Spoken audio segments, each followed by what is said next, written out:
Cherise's high-heeled boots clicked more heavily than usual against the marble tile of the Avalon View luxury apartment's lobby as she was weighed down by several bags of groceries. She wasn't accustomed to doing her own food shopping, but the service she normally used had recently been prioritizing clients who were either housebound or immunocompromised, leaving her high and dry. Ordering online proved hit or miss at best, and eventually, she accepted that if she wanted her groceries on time and to order, she would have to do it herself. Unfortunately, that didn't work out either. The long lines at both the entrance and the cashiers kept her well behind schedule, and the various supply shortages and rationing left her shopping list once again incomplete.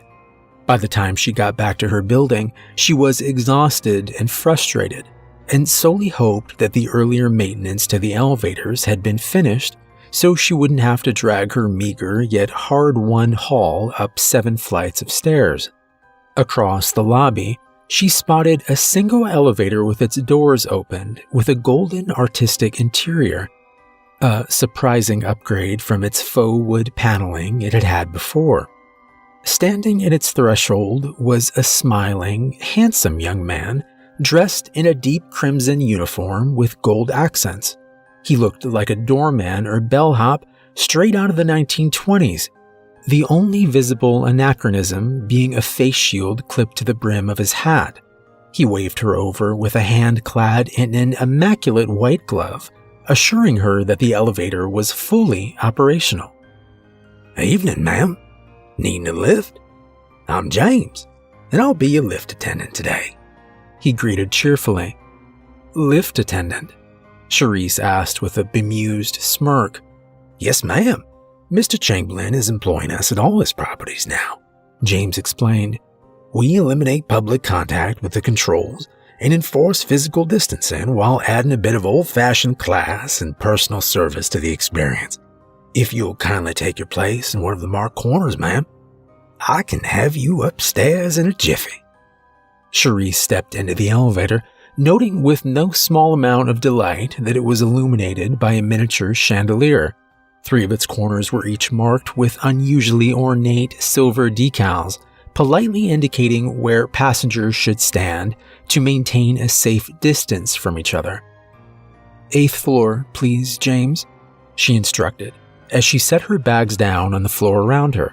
He took his place next to an elaborate brass control box covered in switches and dials and indicator lights, with a large lever sitting on top.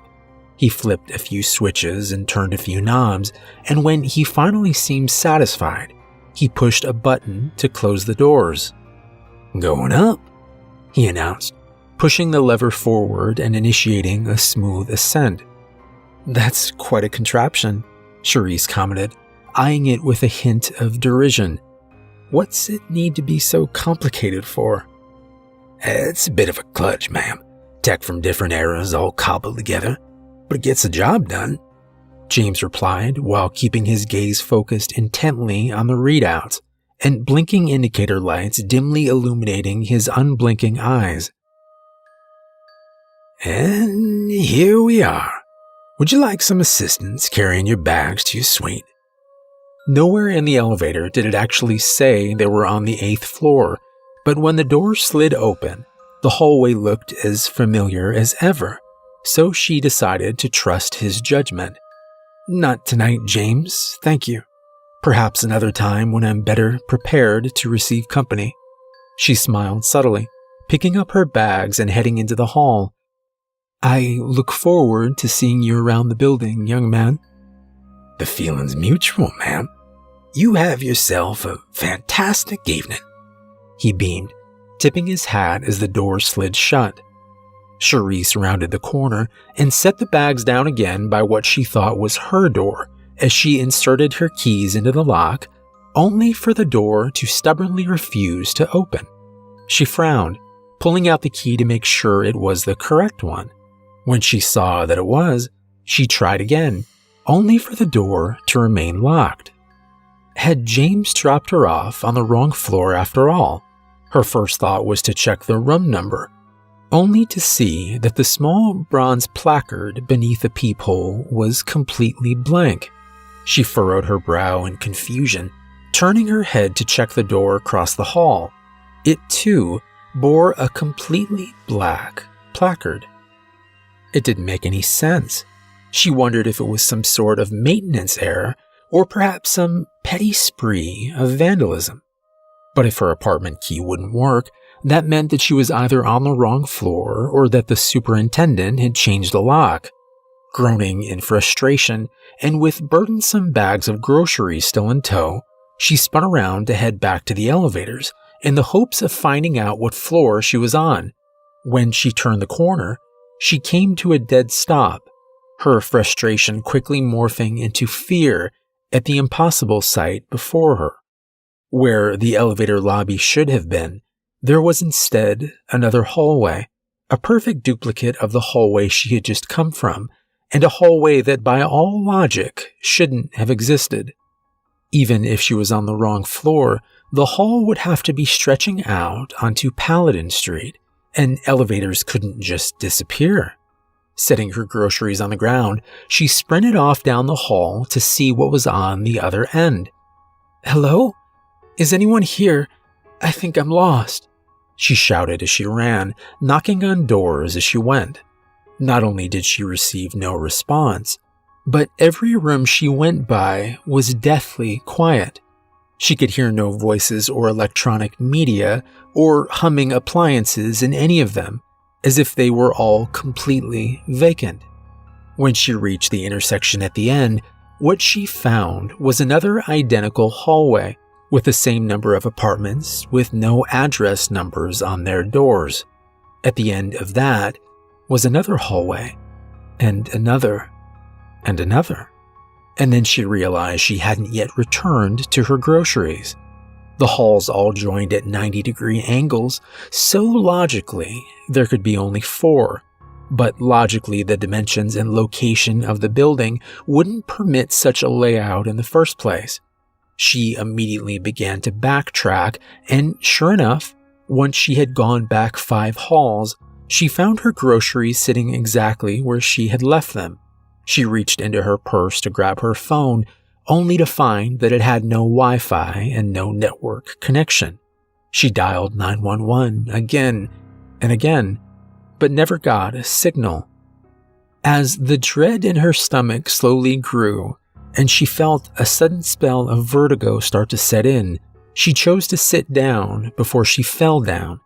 Breathing deeply, she forced herself to focus on analyzing the situation at hand. Somehow, she had stumbled into a series of hallways with no windows or exits, no connection to the outside world, and whose physical dimensions didn't appear to conform to her understanding of reality. It seemed surreal, and yet she was certain she wasn't dreaming. If nothing else, the fact the groceries remained where she had placed them proved this place obeyed some kind of internal consistency. She did her best to stay calm, reminding herself that she had supplies and thus plenty of time to figure something out. Standing up and taking a Sharpie out of her purse, she marked an X on the wall just above where she had set her groceries. Taking off her heels and picking up a bag of groceries to take with her, she set off to map the hall system, numbering each intersection and pointing her way back to her base. After an hour, she had numbered her 100th hallway. In each hall, she would shout at least once and try at least one random door to see if it opened. No one ever answered, and no door ever budged. No matter how far she went, she never came back upon any of the markings she had left, assuring her that in spite of their immaculate monotony, each hallway was unique. Each was unique, yet identical unless she did something to change it, and devoid of anything that could be of any potential use to her. This was disheartening, as she had hoped to come across a fire extinguisher or any other blunt, heavy object that she might use to bludgeon the doors or walls with. She had considered accessing water through one of the pipes in the wall, but so far the labyrinth had given no sign that it even held running water. In the full hour she had been wandering the hallways, she'd heard no noise other than those she'd made herself. No pipes, no air vents, nothing. The silence was starting to get to her. She couldn't remember being anywhere that was so still for so long. It was horrid enough being lost in an impossibly distorted version of her own apartment building, but feeling like she was the only living thing in such a seemingly vast space was unnerving, to say the least. Accepting that she wouldn't find anything no matter how far she trekked on for, she relieved herself on the carpet and then headed back for her base camp. When she got back to the apartment, which she had first mistaken as her own, she took a large can of tomato sauce from her groceries and tried to knock the door handle off with it. The can dented and deformed and eventually broke open, spilling all over her hands and the floor, but the door handle didn't show so much as a scuff. Whatever this place was, it seemed its matter was every bit as unearthly as its space was. Seemingly infinite and indestructible, there was no conceivable means of escape.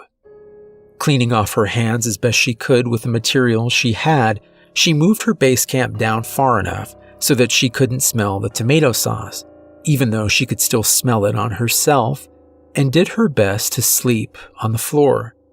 As she struggled to fall asleep, she gave some thought to what could actually be happening to her. It all seemed real, even if it was impossible, and dreams were usually far less coherent and consistent than this place was. But if it was real, that meant that she wasn't anywhere in her reality. The phrase non-Euclidean geometry popped into her head as a technically inaccurate descriptor for spaces that didn't conform to known geometric models. At first, she didn't understand how she could have just waltzed into a non-Euclidean space, but quickly remembered the newly remodeled elevator, its peculiar control box, and James. She had completely forgotten about that until now, the strangeness and desperation of her situation having been quite a distraction. But now that she thought about it, it couldn't have been a coincidence. It still sounded crazy, though. Someone converting her apartment building's elevator into some sort of space-bending contraption just to dump her into endlessly repeating halls. There seemed no point to it at all. Eventually, she did fall asleep, and when she awoke, nothing had changed. Her phone was her only means of knowing any time had passed at all. She morbidly wondered if she could conserve the battery long enough for her to die of thirst.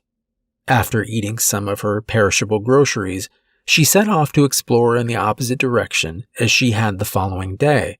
Again, she numbered each hallway: 100, 200, 300, 4. Somewhere around 500, the combination of exhaustion, hopelessness, and lack of sensory stimulation took their toll, and she broke out into a frenzy of screaming and banging on the doors as she ran through the halls, eventually collapsing in a sobbing mess. She stayed like that for a while, unsure of what else to do, until the unbearable silence was finally broken by the sound of faint music. Perking her head up, she had to strain to hear it, but it was there. It sounded like it was coming through a door around the corner. "Hey, hey," she shouted, leaping to her feet and breaking into a desperate sprint. As she drew closer, she could recognize the music as Frank Sinatra singing "That's Life" on vinyl. When she rounded the corner, it was apparent the music was coming from the door at the end of the hall. She ran towards it with such fervor she nearly crashed into it. Unlike all the other thousands of doors she had walked past over the last few hours, this door had a number on its placard. Room 101, to be exact. It was farther differentiated by a shiny brass door knocker with "The Darlings" engraved upon it. "Hello?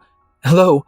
Is anyone in there? I need help," Cherise pleaded, as she banged with the knocker with her right hand and pounded on the door with her left. The music kept playing, but the feeling of hope was kindled within her at the sound of someone getting up from a chair and walking towards the door. She heard a deadbolt click, and then the door opened as far as the chain lock would allow for. Through the slightly ajar door, Cherise saw a young woman with onyx black hair and baby blue eyes. She was wearing a vintage 1950s dress and had her hair in curled pigtails, which at any other time Cherise surely would have found at least a little strange. But now she was just overwhelmed with relief at having found another human being. "What's going on here?" the young woman asked, her tone one of timid confusion. "Oh my God, thank you so much," Cherise sobbed, her voice cracking as she did so. "I've been trapped in these hallways since last night. They've been just going on forever and none of the doors will open, and you're the only other person I've found since I got here." "Okay," the young woman said, her voice filled with uncertainty. "I'm going to let you in so that you can calm down, and we'll try to work out what's going on. All right?" "Yes, whatever you want. Thank you, thank you, thank you," Cherise agreed eagerly. The woman obviously didn't believe her story, which was fine with her. At the moment, she was no longer sure she hadn't just had some kind of psychotic breakdown. The door closed just enough for the woman to unlock it, then opened fully. "I'm Mary, by the way." She introduced herself as she led Cherise to the sofa. "Cherise," she answered as she sat down. "All right, Cherise. I'm just going to make a phone call, and then I'll get you some tea and we can talk. How does that sound?" Mary smiled. "Lovely. Thank you." Cherise nodded. Mary walked across the room, and Cherise heard the unmistakable sound of a rotary phone being dialed. She was surprised that someone who looked to be right in the gray zone between millennial and Zoomer would even know how to operate such a device, let alone own one. When she combined that oddly with Mary's dress, the decor of the room, and Frank Sinatra still singing away on what was obviously a genuine 1950s record player, panic began to rise again in Cherise as an odd thought entered her mind. A crazy thought, but no crazier than being trapped in an endlessly repeating set of halls. She began frantically looking around the room for anything modern or something with a date on it. She spied a 1950s-style pinup calendar on the back of the door, which, to her great relief, clearly said 2020 right next to the month. She sighed at the realization that this girl was just very dedicated to her decorating theme. For extra confirmation, she pulled out her phone to see if she could finally get a signal, and sure enough, there was a notification alerting her to the fact that password-encrypted Wi-Fi was available. There was still no cell signal, however, and that was definitely strange. She couldn't remember ever not having a reception in the building before. She glanced towards the open balcony doors to check on the weather for some possible explanation, which is when another unsettling realization struck her. The room number had been 101, and yet they clearly weren't on the ground floor. "Hello, darling." "Yes, of course it's Mary. How many other girls have this phone number?" "Uh-huh. Did she now?" Mary spoke into the phone receiver, cheerfully at first, but her voice taking on a noticeable edge as her eyes darted up toward Cherise. "Her name wouldn't have happened to be Cherise by any chance, now would it? Because she's here right now, darling. I found her pounding at our front door, scared out of her wits, and reeking of urine and tomato sauce of all things. What on earth did you do to her?" "Wrong floor. That's all you have to say." When Mary turned her back, Cherise rose from her seat and crept over to the balcony in the hopes of finding a fire escape. She was too scared to try the halls again, but it was becoming clear that not all was right with Mary's apartment either. But when she looked out over the balcony, all she saw was a kaleidoscope effect of blue sky, white clouds, and myriad reflections of herself all staring out with the same shocked and horrified expression on their faces. "Sorry about the sky, Ducky. Maybe you should have come when I was better prepared to receive company," Mary said vehemently as she angrily stirred some sugar into her tea. Charisse turned around slowly, staring at the insidiously benign-looking woman across from her in confounded terror, unsure even how to react. What is this place?" she managed to say. "Room 101, she replied nonchalantly, casually sipping her tea. "You're reasonably well-read, aren't you, Ducky? You know what's in room 101, right?" Mary smirked as Charisse bolted for the door, desperate for the hall she had longed to escape only moments ago. To Charisse's surprise, the door actually opened, except now the once grand hallway looked to be suffering from a century's worth of neglect and decay, covered in cobwebs and lit only by flickering lights that threatened to give out at any moment. This hallway also went on forever, with no turns or end in sight. As she ran, she could hear the doors creak open as she passed, but she didn't dare to look back to see what was emerging from those once inaccessible rooms. Over the pounding of her own heart and footfalls, she barely noticed that Frank Sinatra was still crooning away as loudly as ever. She screamed as she felt the ragged carpet being pulled out from under her, throwing her to the ground. She spun around to see Mary dragging the carpet towards her, an enormous meat cleaver clenched in her psychotically grinning mouth, and an assortment of other suddenly terrifying kitchen knives held in the sash of her dress. Charisse rolled off the carpet and into the adjacent room, slamming the door shut and bolting the lock. It splintered and shook as Mary appeared to be using her meat cleaver as an axe to break through it. Charisse crab-walked away from it as she sobbed, desperately looking around for anything that she could use to fend off her attacker.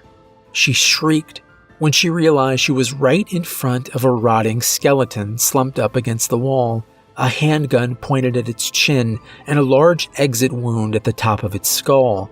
She grabbed the gun with so much force that the corpse's hand disintegrated into tiny phalanges and metacarpals. With a trembling grip, she pointed the gun at the door, not knowing if it was loaded or would still even fire if it was. Mary thwacked and thwacked and thwacked until the door burst into shards. Charisse pulled the trigger, and the gun successfully fired. She fired again and again, getting off a total of 8 rounds before the gun began clicking impotently. Shaking, her eyes ringing and her vision clouded with gun smoke, she slowly lowered the gun to assess the damage. She expected to see the bullet-ridden corpse of her enemy lying in the hallway, but found no sign of Mary. She took a few tentative steps out into the hall, looking each way, only to find it deserted, but did notice a few splotches of blood leading away from her. Mary was still well enough to retreat, it seemed, but she was injured, and that at least bought Charisse some time. She turned around to search the apartment for anything else that might be of use, and saw a smiling and unharmed Mary blocking her way. "Boo!" she shouted as she brought the meat cleaver down onto her skull. "Mary, darling, could you come here a moment, please?" James asked, a hint of displeasure in his voice. "Yes, James, darling," Mary asked, appearing from behind him the instant she was summoned, her hands innocently folded behind her back. "Would you kindly explain this?" James requested, gesturing to Charisse's mutilated corpse sprawled out on the lobby floor. The meat cleaver to the head hadn't quite done her in, and it looked like Mary had taken her time finishing her off. "Oh, right." Mary hung her head in shame. "I'm sorry, darling. I know I should have waited for you." "Then why didn't you? The rule is that when one of us lures a new plaything back home, we let them wander until we're both here and decide on what to do with them," James reminded her sternly. "But she started to break before you got back, and it's no fun playing with broken toys," Mary explained. "So I let her into the safe room just to see if I could fix her up a bit before you got home. But I didn't know how much longer you'd be, so I thought I'd better call you and tell you to hurry back, and, well, that's when you said she had been flirting with you." "I said she might have been flirting with me, and I was mostly teasing," James said with a shake of his head. "You can't tease me about that. You know how jealous I get," Mary said with gritted teeth. Fine. Mea culpa. Did you at least make it sporting?" "Of course, darling. I brought a knife to a gunfight. How much more sporting could I have made it?" "Just the one knife? That doesn't sound like you at all," James smirked, and then frowned as he considered the implications. "And was it just her you killed? What about all the other playthings I picked up in the elevator?" "Well, you know how I get. Blood in the water and all that," she replied, hanging her head and kicking her shoes. "So there are none left for me?" James asked as he threw his hands up in exasperation. "Mary, darling, if I didn't know any better, sometimes I'd swear you were a complete sociopath."